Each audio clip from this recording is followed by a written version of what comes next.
Nous sommes au croisement des rues Fleury et Millen, tout près du parc Onsic. C'est un lieu intéressant car c'était le passage du tramway autrefois. Reculons dans le temps. Le tramway existe à Montréal depuis 1861. À l'époque, les véhicules sont tirés par des chevaux. Éventuellement, on va électrifier le réseau et ça va s'étendre à partir de 1892. Et le tramway atteint les berges de la rivière des Prairies en 1895.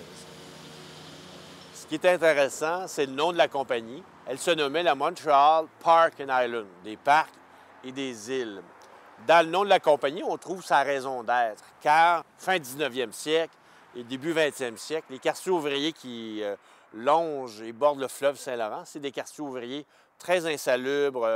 D'ailleurs, l'insalubrité fait qu'un enfant sur 4 n'atteint pas l'âge d'1 an dans ces quartiers-là. On a déjà surnommé Montréal, à une certaine époque, la Calcutta du Nord, alors pour vous dire. Alors, un jour, on va créer des parcs pour ces gens-là, des quartiers ouvriers, grâce au tramway.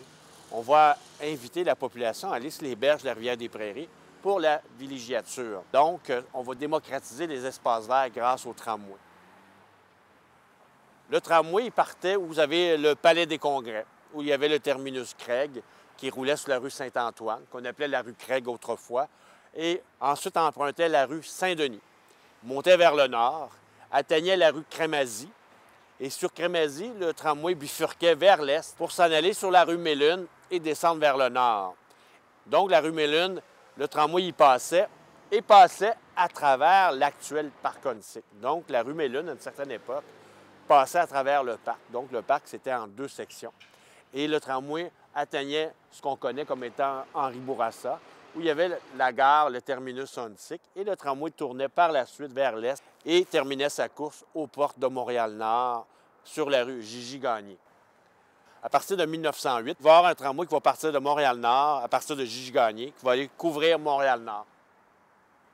La Montreal Park and Island avait une ligne de tramway qui se rendait également à Cartierville, à l'angle de Gouin et Grenet, grosso modo, et ça va créer une effervescence qui va amener la construction d'un grand divertissement que la population d'un certain âge a connu. On appelait le parc d'amusement le parc Belmont, qui a été situé à cet endroit-là grâce au tramway, grâce à son accessibilité. Donc, ici, dans Onsic, c'était le tramway numéro 24 qui atteignait la gare Onsic par la rue Millen. La rue Millen, on entend parler parfois qu'elle est large en raison du passage du tramway.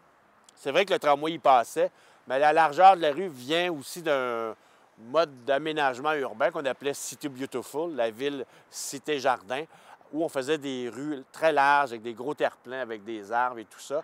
D'ailleurs, vous avez une rue similaire, Grande Allée, dans le quartier, qui est semblable à celle-ci.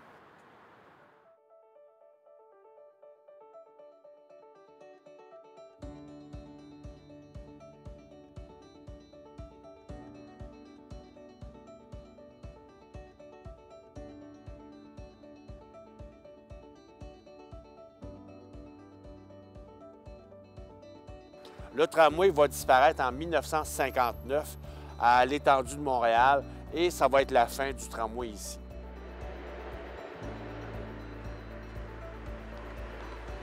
Alors, l'histoire du tramway dans Onsic et au Sourd-Récollet.